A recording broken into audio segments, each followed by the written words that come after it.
first episode of the Theory of Living, and excited to be here with Kai, who's my best friend. We've been planning this out for the last, I don't know how long now, almost 6 years. 6 years, yeah. Not continuous work, but here and there we've talked about it. But we were busy with the lives, right? So here we are, finally recording the first episode. Yeah, so some background on us. We were engineers in the semiconductor industry, and that's how we met each other, actually. It was night shift, and I had been coming from upstate New York. I worked for a Japanese company previously. And then you had just joined Samsung because you finished your mechanical engineering degree. Right. But before that, you were in Korea, right? And you were doing your other degree. Yes. You were doing media design, or? Yeah, it was web designing. I studied that in college in Korea. And then I came here in 2008 and went back to school for mechanical engineering, which I enjoyed a lot. And then I joined the company. Probably shouldn't talk about the name of the company and all that, but joined the company, and we met there. And we hit it off pretty quickly because we shared a lot of things in common, philosophy and workout and fitness, reading, a lot of stuff, right? So it was basically love at first sight. That's what you're trying to say, right? Yeah. So I had the background of traveling abroad, and growing up, living all around in the States and then overseas as well, Israel, England, Germany. Right. And so I'd been experienced to a lot of different cultures. And I mean, obviously you had the background experience growing up in an entirely different culture. Mm-hmm. I think that's why we saw eye to eye, and we kind of, bonded over that. And then, I mean, immediately we went out downtown drinking, and that right. Nothing like alcohol to smooth over any yes. miscommunications or things like that. We had a lot of fun, right? And then that's the day, I'm pretty sure that was the first day we hung out, and I got a text message from my ex. I mean, 2 exes ago, but I got a text telling me that she wants a divorce, right? Yeah. So it was pretty shocking, but at the same time really laughable, right? Because we were drunk, and who does this over text? Yeah. Yeah, I was like, what the hell? And I barely knew you, so I'm like, wait, how do I respond? Like, oh, is he upset or is he like okay? And you seem perfectly cool. You're just smoking a cigarette. I remember we're out there at Blind Pig Pub in Austin. But we developed a good friendship for a long time after that. We were going to the gym all the time together, like you mentioned, discussing philosophy, and we were just sick of working in the engineering field where we felt like we gave so much effort and our peers wouldn't do the same. And we're like, why are we working so vigorously for somebody else when we could be doing this for ourselves? So we should look into pursuing our passions and our dreams. Yes. And I think that's when we first kind of came up with the idea of like, well, let's sit down and do something, start going to the coffee shops, and then eventually the Theory of Living is what we decided on for a name. And it was very open-ended. We didn't know what it was going to be, if it was going to be a vlog, a podcast, just a website, but we knew we wanted to do something else. For sure. Yeah. And then, I think that applies to other people as well. I was going to say that our industry, I don't want to say our industry, the industry that we were in before have a lot of unique elements that other industries don't have, right? But at the same time, that this dissatisfaction because of your surroundings, at work especially, is applicable to old people, right? Those who are not happy at work, there must be reasons, and a lot of times people just leave without exploring their reasonings. But I think a lot of people can relate to it, to our story. Yeah, I think most people want to do what we're taking the first steps to finally do, and it took us, seriously, all said and done, probably about 7 years. I guess 2021 is 2014 when we first met each other, and within a few months we kind of tossed around the idea of pursuing something else, and it's just now finally come to fruition. Yes. So it's not to say that just because people feel that way, that it's easy to leave. I mean, we felt it extremely, and we're even working on trying to get out of the industry for a very long time, and eventually enough things lined up and planning to get to the point where we're here today. But it does seem the vast majority of people we meet when we talk about what we're doing or what we want to do, they were always encouraging, like, oh, do it, I wish I would have done it, or they want to live that life for themselves. But it's very hard to escape a good paying job, you know, healthcare benefits and all the other things. Yes. But, you know, like we've discussed many times before, Nietzsche, we want to examine our lives, and we didn't want to be slaves to things, and we wanted to choose, you know, our morality and our path, and travel down that road. And this is just one of the first steps in it. So we want to make this podcast about exploring not only our lives, but, you know, other people's lives that we meet through interviewing them, talking, and then the vlog as well. See how people are living, what they're doing for fun, how they find fulfillment, and that you can get that through more ways than just working the atypical 9-to-5 job or 2.5 kids, getting married, something that's very ingrained in the culture here in the U.S. Right. So we've talked about this, right? This conventional lifestyle, we're not saying that it's a bad thing, right? Yeah. We're not saying that, you know, everybody should be looking for something more than that conventional lifestyle, but rather what we're, you know, trying to achieve is that at least we need to create an opportunity to explore or assess our lives, right?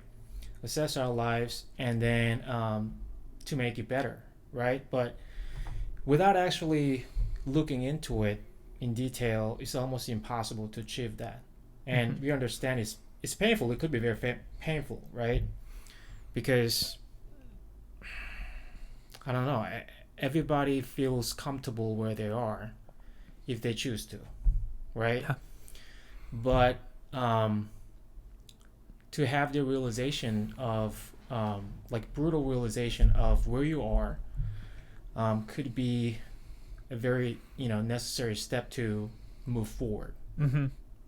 Yeah, you have to have some type of discontent, or at least, you know, look down and examine where you are in your life. Be like, is this what I want in our life? Am I getting what I actually wanted? And, you know, I think for both of us, the answer was always no, but it was very hard to, for lack of a better term, you know, pull the plug and make steps to get out of that, because there are a lot of good things to having a full-time job that pays well. You know, there's a lot of security, or the illusion of security in that.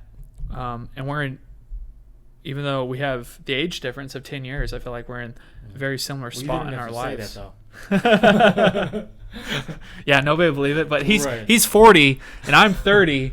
I guess I look my age, but he looks young as hell, so that's kind of bullshit. So yeah, it's a good thing. Yeah, it's all that kimchi. It makes you look younger. Yeah. But I mean, there's not a lot of people, I think, that even at this point in their lives where they're willing to kind of forsake everything else and just give it a go. So, you know, I'm super excited. I hope anybody listening to this can also maybe get some inspiration or some clarity of like, oh, you know, maybe that's something I'd want to do. Maybe I'd want to quit my job and go try something else, even if it's traveling.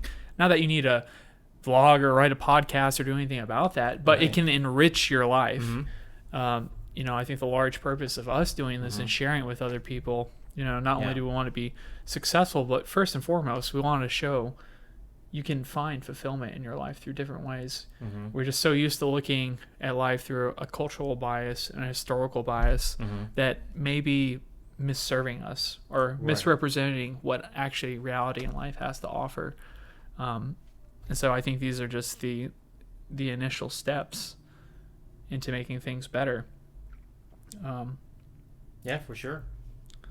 But you know, I want to talk about our previous status, right? Because a lot of people may think that, oh, you know, maybe they were miserable, so that, you know, they had to make this step, right? But to be clear, our job wasn't bad at all. I mean, it paid really well, right? I mean, it's engineering, so. It paid really well. And I mean, the social status was not bad at all. We could buy stuff almost whatever we wanted to, Mm-hmm. house and car, all that. But again, I mean, this is not something very new to, anybody, but money or social status, all that have nothing to do with happiness or, satisfaction of your life, right? Yeah. Yeah. That's why we quit our jobs and wanted to start this, not particularly podcast at first, but we wanted to explore more, Mm-hmm. right, in life. And then in preparation of that, we realized that, we can do, actually more than just for ourselves. We can actually, use this opportunity to actually help other people as well, right? Yeah. Yeah. I think a big part of, the theory of living or whatever that is and what it looks like, Yeah. a key component to life satisfaction is also what you can offer to other people. Right. I mean, you look at what Isaac Newton, he's like, the only reason I have genius essentially is because I stand on the back of giants. Right. So the only reason we're even in the position we're in right now, where we can even realize, like, maybe this isn't what we want for our lives, maybe we want more, is because of the people before us, those that came before us, whether that be, our fathers or, a metaphorical father or mother, or metaphorical teacher, philosopher or something like that. Those guys kind of set up a path and a way, but the only reason we're even able to see that is because, things we've read, the experiences we've had, and those are all cumulative into this moment. Right. And we've been fortunate enough to share similar enough of a path, even in different places in the world, to converge into this one part. Yes. And, happiness for some people is absolutely the 9 to 5, having a significant other, potentially having kids and having that security. Some people really want that. The only thing we would do to anybody that's in that situation, no matter what your want or desire is to say, well, why do I want it? Right. What's the underlying reason? Is it because I'm afraid of what I'll do if I don't have those securities, or that's so integral to my identity? Yes. Then what makes up an identity? And it can get very complex, very, very quick. And I think this is why we also end up being engineers, though. Troubleshooting, trying to find root cause, understand why things are the way they are. Right. And through that analysis, you get some self-discovery, and it's valuable for anybody. It can enrich your life. Don't get me wrong, it makes life way harder, because once you find out what you should be doing, then you're confronted with the fact you're not doing that. So there's some, there's tension there. There's some friction. You're like, fuck, I should be doing this with my life, but I'm sitting here on Instagram, or I'm playing video games, or I'm just hanging out and drinking beers. Like, what am I doing? Yeah, absolutely. And then, I wanted to touch on what happiness means. Some may argue that happiness is overrated, or that's not something you should, strive for, right? Because I mean, if you think about it, happiness can be a very simple thing and can be almost meaningless as well, right? Yeah. Somebody who is couch potato, who watches Netflix all the time, eating whatever he wants, he's probably happy, right? But that's not really kind of happiness or value that you need to look for. I mean, along the way, looking for, I like to say more, rather than happiness, you should look for potential values, or the important things that you want to achieve or you want to have in your life. And along the way of finding that, there could be times when you're under great stress, or you're not happy at all, right? But that step alone is very meaningful, right? So I kind of I've been always that way. I wanna avoid that term, almost. Well, I guess what I'm saying is that people just use that term almost without thinking about it. You know, just happiness is the best thing, right? Yeah. And in fact, it's not a lot of times, right? A lot of times, unhappiness or hardship could be part of your very meaningful journey. So I think we should be careful using the term, or even valuing that too much for your life. Yeah, it lacks balance when you're only chasing happiness. Right. And kind of like you said, the couch potato, sitting there chilling, watching Netflix, drink some beers, being high, having the munchies, eating a ton, something we're no strangers to. But if you do that day in and day out, right, what you're trading that happiness for is potentially, everything else. Right. And that could be a huge trade-off, momentarily for that day. That trade might be worth it. Today I'm going to trade being creative or building something for relaxation and enjoyment. That is like one small component to being happy or fulfilled or feel like you're heading on the right path. It's finding the balance, because there's nothing wrong with these one-off occasions or, dipping your toe into the pool of, whatever it is, gluttony or resting, drinking, doesn't matter. All those things can be beneficial when you look at the whole picture. No artwork, giant painting has only one color, right? It's multiple colors most of the time, or it's these huge scenes. They're vast. So it's evaluating different levels of happiness and looking into it and examining the complexity surrounding it. Right. So you're right. A lot of people use platitudes or these kind of statements we hate, like work harder or, catchphrases. Yeah, catchphrases that, while on the surface they seem like there's something there, if you get deeper at them and probably dig at them, like what they actually mean, they would probably wouldn't be able to give you a good answer, because it's very hard and it takes... Honestly, it's a lifetime of discussion to even maybe arrive to what might be considered a conclusion in these things. Yeah, I mean, those catchphrases are not necessarily wrong. It's just not really comprehensive enough to account for all the aspects of life, right? So that's why I hate that. It's almost like irresponsible to me. Yeah. Like, you just throw out the catchphrase and expect people to be happy with it, or be enlightened. It's just not possible, right? Yeah. It's just not. Yeah. And it also seems like those catchphrases only come from the people that have already succeeded or made it somehow, and maybe they that's don't... why people buy it in the first place, right? But, I mean, for them, I guess I understand why they do it, right? Because it's eye-catching, and it sounds dramatic, right? Those catchphrases are very dramatic in the first place. Yeah. So I understand why people buy it, but like I said, I'm sure there are people who benefit from that, but also I'm sure there are people who suffer because of that. Because like I said, it's not really comprehensive. Therefore, they may, there could be people who run into problems. Yeah. And yet those catchphrases, whatever, message they're conveying, cannot explain it at all, right? And then, they're devastated. Yeah. Right? I mean, you tell a guy that is not successful or things aren't going right in his life, well, work harder, You're not working hard enough. Like, what the hell does that mean? Work harder.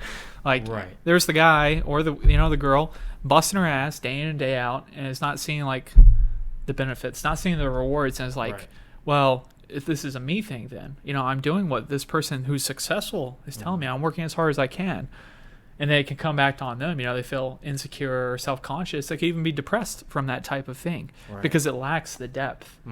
And again, I don't think these guys are saying intentionally, are being intentionally vague. It's easier just to say work hard, because that is definitely a part of it, but it misses the nuance. And we talk about this all the time. How often somebody says something or conveys a message, but they miss the nuance. I mean, we live in a culture and a media too where things want to be painted in black and white.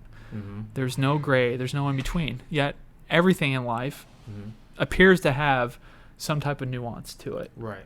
I mean, even mathematical terms and things of that nature. There's nuance. There's complexity. And I don't know if it's evolutionary or if it's cultural, the need to simplify everything for us to communicate, but it seems to rob us of the human experience, a large part of it. And that's, it's kind of heartbreaking, because once you lean into the nuance, even though it's hard and it's difficult at first, you develop such an appreciation, and a love for it. And that makes it can make almost anything beautiful. Right.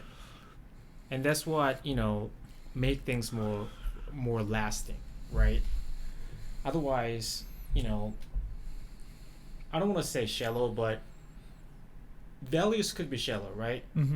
And those tend to not to last for a long time, right?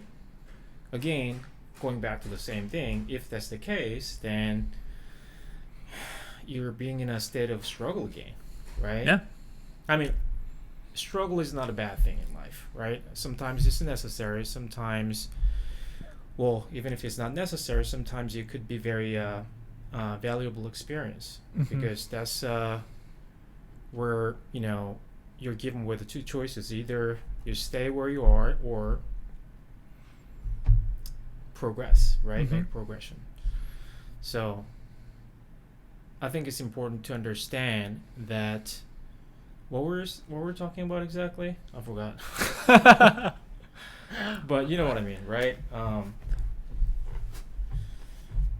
Yeah, we're just talking about happiness, essentially. Right. What it can be different for the couch potato or for the guy sitting right in front of you. You know what I mean? Like, happiness for us means something probably vastly different than even somebody maybe listening to this right now. But I imagine this is similar for a lot of people. What happiness or kind of constitutes, these ideas, this exploring life, this adventure. I think that's something you and I have both in us. We want to adventure. It's more than just being physical locations, which we're going to do. We plan to travel abroad. We're going to record several podcasts and vlogs along the way, show way people are living their lives. But deep inside us, we also want to explore the concepts and the ideas and the nuance between culture, between person, between language, because all these have such a huge impact on the way we view things. Right. And then, we want to condense it and share it in a way, not even condense it. We want to share it with, you, the listener or the viewer. And we want to grow together, and we want to kind of develop this theory of living. Here's the possible ways one could live and find satisfaction and happiness. Or things that you can apply to your life. Yeah. Right? Yes. Yeah. Something that can enrich your life. I'm sure there will be, many levels of, findings and, things that can be helpful for people. But also, I wanted to talk about why we want to do, podcasts. We already talked about it, but why we want to do the type of, content, which is vlogging and traveling and all that. You wanna talk about it a little bit? Yeah. So, like I mentioned before, I grew up traveling around the world from a very early age, like enter the U.S. and overseas abroad. And then, you grew up in Korea as well. And then you've traveled and you've lived in the States for, over 10 years now. But seeing the differences in the way people interact, conduct themselves, and carry themselves was very rewarding for me. And it made it very strange when I came to the U.S. And I saw that a lot of people were different, or they held other people in different regards if they looked different, or they had a different cultural background that they didn't understand. And it made me realize, like, wow, most people think they have it figured out. But the experience I had was already greater than a lot of my peers. I was like, oh, yeah, I've experienced a lot, and I don't have it figured out. There's no way, you guys with your limited place in the world where you've been, traveled, seen, and experienced, that you have it all figured out. But we think we do, and we'd like to think we do. I just found that to be hugely beneficial for me in developing like personal relationships with people from all types of backgrounds. And it really just enriched my life. And I wish everybody could have that enrichment. And I think that's really why I want to go travel, is because I still know there's things on the table. There's things left on the table for us to go grab that we're not even aware of exist right now, that are going to completely change our minds, our worldviews, and the way we interact with people in the world. And I think that could be only a positive. You know, like we talked about before, 2 greatest things you can do for yourself: travel to different places and read. Yeah. Because that's the only way you're really going to get a new input in the world. You know, travel, you have all your senses are bombarded: smell, taste, sight, sounds, everything. And you have to think in a different way. And it's exhausting, but it creates like new neural pathways and things of that nature. Yeah. And I know you read more than I do. You're an avid reader, so you can speak to that. Yeah, absolutely. I mean, traveling and reading are 2 different experiences, but I think they both achieve similar things in a way that, I mean, you explain it, beautifully, but, traveling especially, like it puts you in a, uncomfortable situation, meaning that, like it forces you to tap into untouched things of yourself, right? So I think that's one of the greatest things about traveling. I mean, don't get me wrong, being in a new place, meeting new people, all those are, very meaningful experience. You can learn things, anything that is new to you could be very valuable.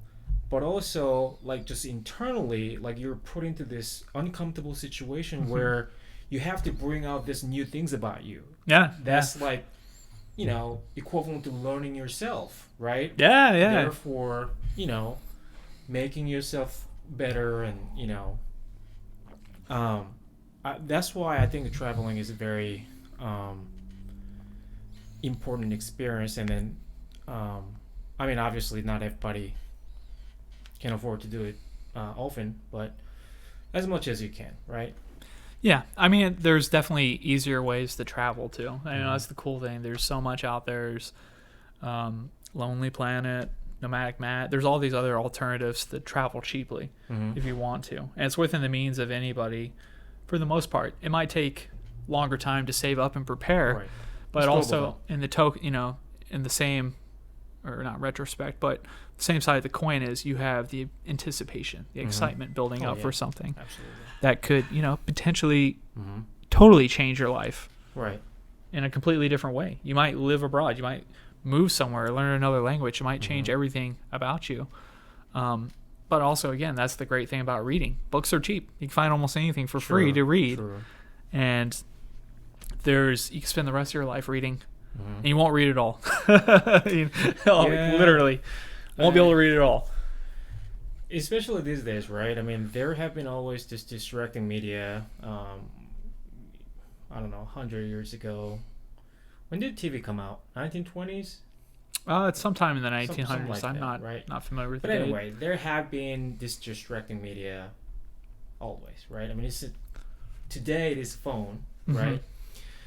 But this is not new to us. This is not something, very new to us that we cannot focus because of that, right? Where am I going with this? But anyway, the point is, what were we talking about? I forgot again.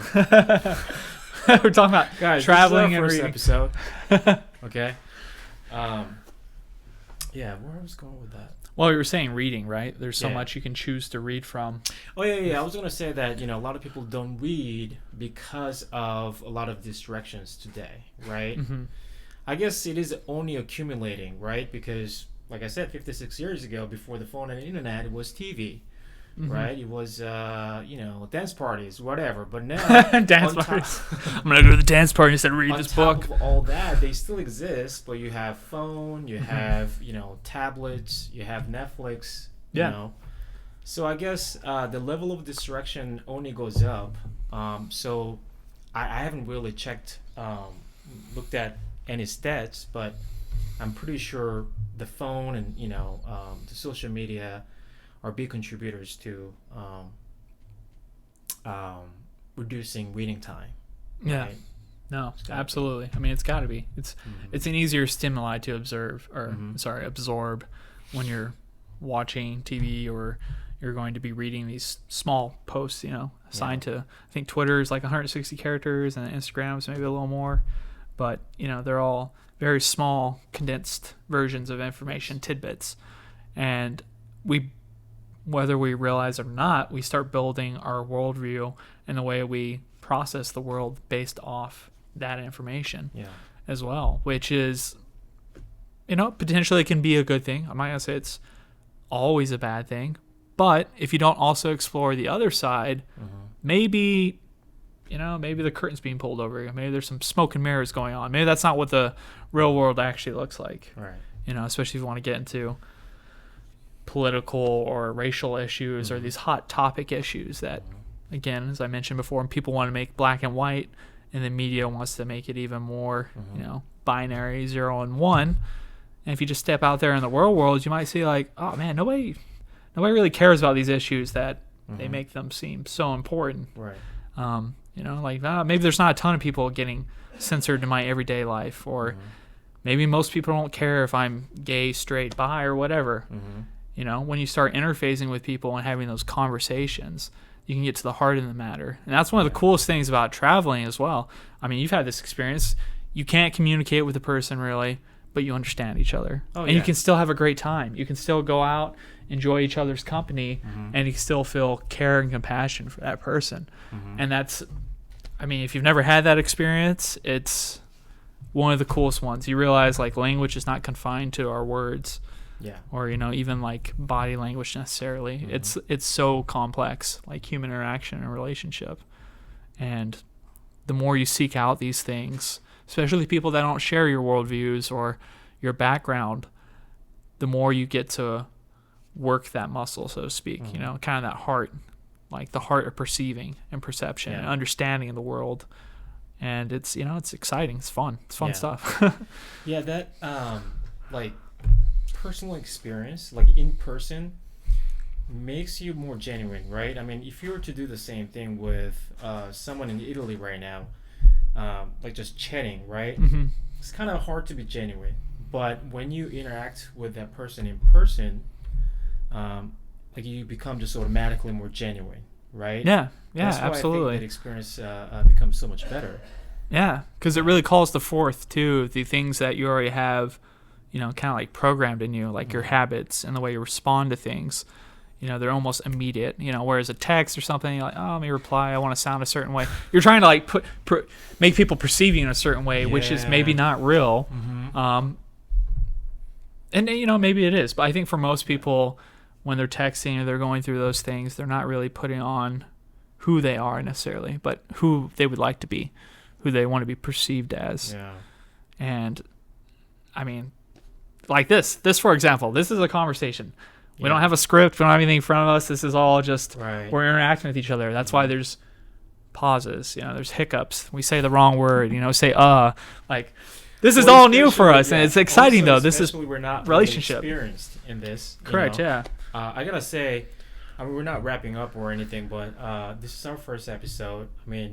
Not just first episode, first time ever recording ourselves talking in front of camera, with fancy mics. But I feel a little nervous for sure,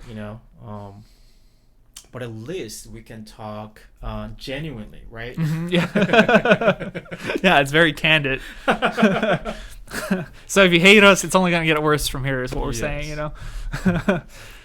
But we've talked about I don't know if we should talk about this, but anyway, the texting, right? Texting, like you said, it just gives you an automatic opportunity to be fake because you have time, right? Nobody's watching you to answer, right? So in a way, it's a good thing because you can, think carefully of what you're going to say, but also at the same time, we tend to use that opportunity as our advantage. We're constructing words in a way that I want this sort of outcome from that person, right? Yeah. So that's why texting is, I don't want to say, of course it's not a bad thing. We text all the time, but I just prefer, talking on the phone, at least, or talking in person. Yeah, Because that, best that case. just makes it so much better. Yeah. I mean, we were just talking about, so we're in Oklahoma City for the weekend. Mm-hmm. You had your men's physique bodybuilding show. Yes. You won your masters and second overall. Mm-hmm. But the Uber, the guy we got with, he was in his 50s, a gentleman, and he used to do radio. I guess he's doing some live streams good now. voice. Very, yeah, a beautiful. I wish Attractive voice. we had the voice he had. You know, Exactly. people would tune in for it. But he was talking about the texting as well. He's like, I don't know. My daughter, she texts me what, and I hear what. Yeah. What she really means, like, oh, what? But we were talking about the intricacies about human interaction. He was saying as well, same issues with text. This guy's further removed from our generation than we are, only by another 12 or 13 years. But there's another person saying the same thing that we're saying right now. I think if you were to press almost anybody about the issue, they would say, they enjoy the human one-on-one interaction, like face-to-face. And I think currently, though, maybe a lot more younger people have an issue with the interaction, like face-to-face, because they just haven't developed the skill set. I mean, we grew up when there wasn't text or any of that. There wasn't, didn't have any of that. I went through high school, didn't have a phone, didn't have anything. It was like just coming out there. They didn't have it when you were going through school. Yeah. So everything we had was in person. I remember going to my friend's house to see if he was home because I couldn't get him on the phone. Could you imagine doing that today? Like, I don't know if I can't get him on text. I'm gonna drive over his house. Could you imagine? Right? Yeah, there's no way. Nobody would ever do that again today. And if you showed up at the door, you're like, oh yeah, you didn't answer my text. They'd be like, well, that's weird. Why are you showing up at my door?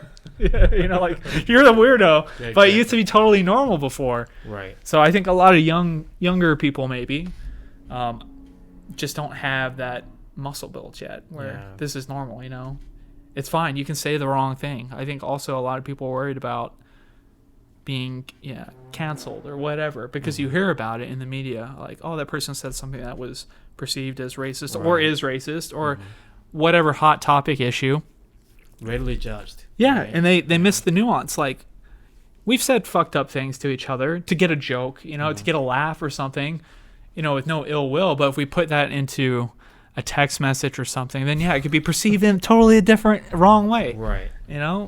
We give each other a hard time, bust each other's balls, but because we have a relationship and we can see the nuance, I know who you are, you know who I am, we're able to bypass these words that we define as language, and we have almost our own language. And that's the beautiful thing about relationship. Again, you build a new language with somebody. Yeah, that's a good way to put it. Yeah, for sure. Yeah. Because definitely it takes time for you to get used to the person, and then that entails what you just said. One of them is understand that person's way of talking, right? Obviously words matter, but more than the words, sometimes you need to understand that person's style of talking, right? Then you can understand the person better. Yeah, absolutely. And the only way you can do that is spending time with somebody. Yes. Which is effort. Again, hard. It's not this. I mean, I guess that's like a good thing and bad thing, right? They're two sides of the coin. I don't know. Like, that's what makes getting to know a new person is exciting. Because you don't know anything about that person, and the process of figuring out, feeling that person, all that is exciting, especially romantic relationship. But also it could be frustrating, right?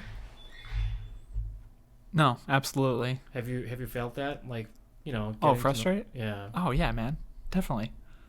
In a way where I'm like, not to sound like I know it all or anything, but sometimes I'm just like, oh man, this person's so inexperienced. They have no idea what they're talking about.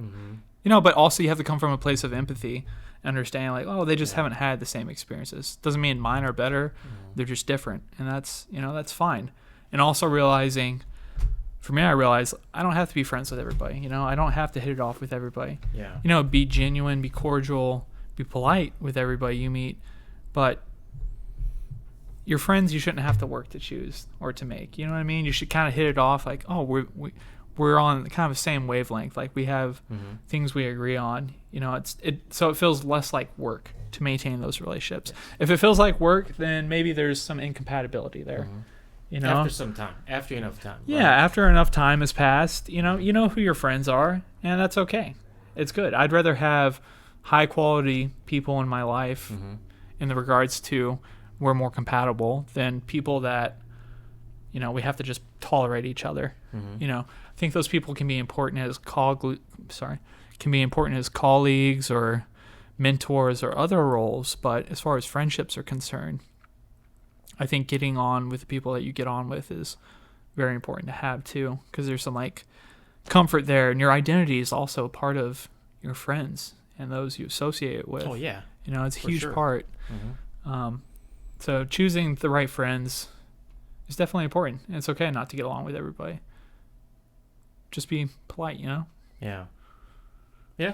sure. And also, number of really close friends that you have doesn't really define who you are at the same time, right? Yeah. But I think it's important to at least try to make friends and try to, I don't know. It's kind of superficial to say that you need to be social, but you definitely get a lot of things by interacting with people, right? Yeah. It's just different experience. That's what I'm getting at. Very different experience. Yeah. I think evolutionary biologists and people that study anthropology would tell you that culture, society, and human interactions super important to our species. Probably even people that study the mind and depression, things like that. It's probably, I can't speak to it. I don't know that. I've only heard this, secondhand or anecdotally. But having people in your life that you can trust, that love you and you love, or care about, makes your life better and more well-rounded, because there's more facets to your life. Yeah. Just like 100%. Why it's also important to have alone time and be able to handle your thoughts and what your processes are. That's super important too, because if you're just masking all that process by spending time with people, then you're also missing out on a huge part of life. Yeah. Interpersonal development, things like that.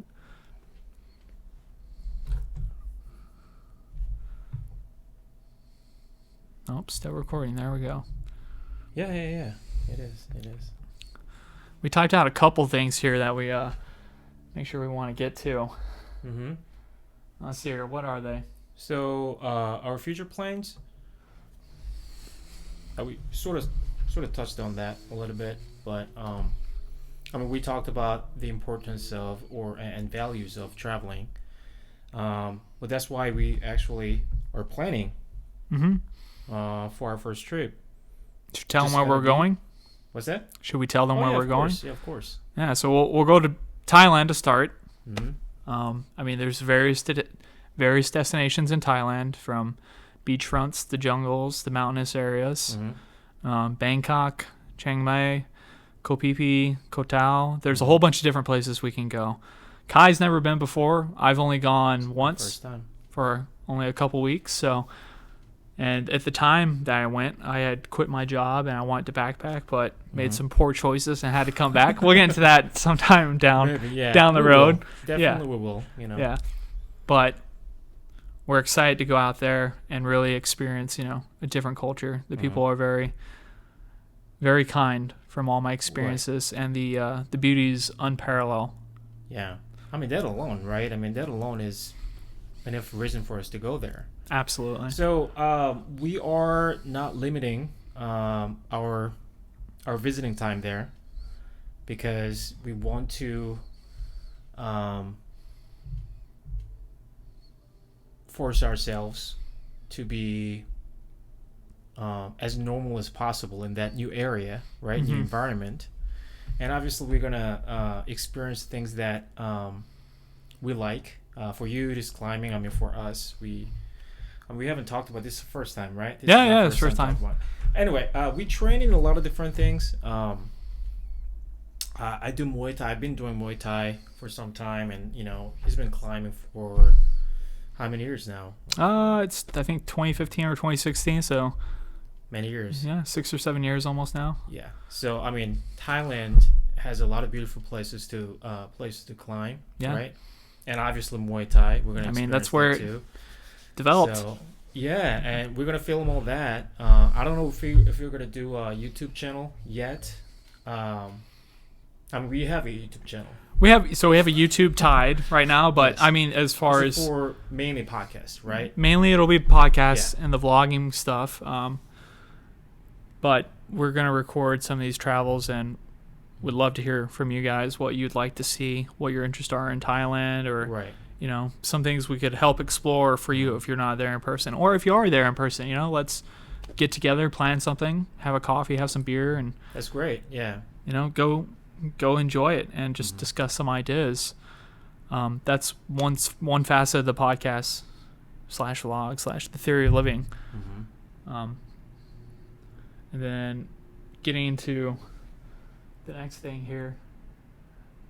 Sorry, I just don't want to miss this. We just have some notes. I mean, that's about it. So we're planning to leave here maybe in December, right? I think December. Roughly, because we have certain things that we need to take care of before we leave. But it's going to be sometime in December for Thailand. Mm-hmm. And like you said, you know, if you guys want to see certain things, just let us know in advance so that we can prepare for that journey. And we're in 46 minutes in. Sounds like feels like forever. It feels like for a lot. Yeah. I actually feel like we just started. To me, it only feels like maybe 50. The coffee's probably hit me. Very nice. You want to talk about the coffee? Yeah, let's talk about the coffee. By the way, it's not ours. It's not ours. But, it's not ours. It's a. But it's really interesting, right? That's why I wanted to talk about it. I want to talk about. I don't want to talk about brand, specific brand or anything like that. But we love coffee, and this is coffee beans. These are coffee beans from Hawaii. Mm-hmm. So I mean, when I heard about it for the first time, I was really puzzled. Oh, Hawaii. I've never heard of Hawaii produces good coffee beans. Yeah, it's not extremely mainstream. Yes, but I'm in love with it now. Yeah. Yeah. So my dad and my brother had gone to Hawaii some months ago, and I guess there's some farms out there, and they do all their production of the coffees from the packaging, shipping, everything of that nature, and they have the opportunities for people to come and work on the farm. They'll give you room and board, pay a good wage. But again, I hadn't had till the first time where my brother sent it to me to try, and I tried it, and it was delicious. And you've tried it, and it's something coffee's what we drink primarily. It's coffee, water, and then beer occasionally, some whiskey. But coffee is an everyday thing. It's a routine. It's how we start the morning. It's our pre-workout. It's what we do when we need energy. Midday lull right here for the podcast. Made some coffee. So we have a strong interest in going out and looking at some farms and pursuing a coffee bean and then a roaster to potentially do that and sell it on the podcast. And for our Patreon members, which we haven't gotten to yet, that subscribe, we want to be able to give this coffee to you. And we can share the same morning routine, which would be cool. That the people that are listening to us start the day the same way, and I guess that's probably a good segue into how we're funding most of this, or what we'd like to do. Yes. First and foremost, we want to bring value to anybody that's listening to this, and anybody that contributes to it, we're extremely grateful for, because we couldn't do it obviously without you guys. Yeah. And regardless of if we have support or not, we want to do this because we're passionate about it. It's not about necessarily making money, but continuing this lifestyle and be able to add value to your life as well. So we have a Patreon page set up for those that want to support with varying tiers and memberships. And you can find that at patreon.com/thetheoryofliving to see all those membership benefits. But it's an exciting time for us, and any support helps at all. And again, don't feel obligated. It's deeply appreciated, and we're going to try to add more things to the tier packages, or please give us feedback what you'd like to see in those Patreon pages. ways we could help incentivize to make it feel like you're getting your money's worth and you're contributing to the podcast, because this is not just Kai and Cody's podcast. This is, our podcast, all of us in it together. We want to provide value again. Right. And that's where we can talk about, anyone who wants to participate in our podcast. Yeah. Let us know. All we have to do is just add some mics. So we'll be more than happy to have interesting people. So I guess that's about it for the first episode. Yeah, I think that wraps it up pretty nicely. Yeah, I mean, I'm sure we made a lot of mistakes, especially me. But also, for that note, please make some comments. Leave some comments on our performance. Performance. But you let us know, what we can improve and what we can do better, right? I mean, after all, we're doing this for because of the people who support us, right? So we want to make this better for you. So we'll appreciate your input. Thanks again for listening. It's Theory of Living. Thank you.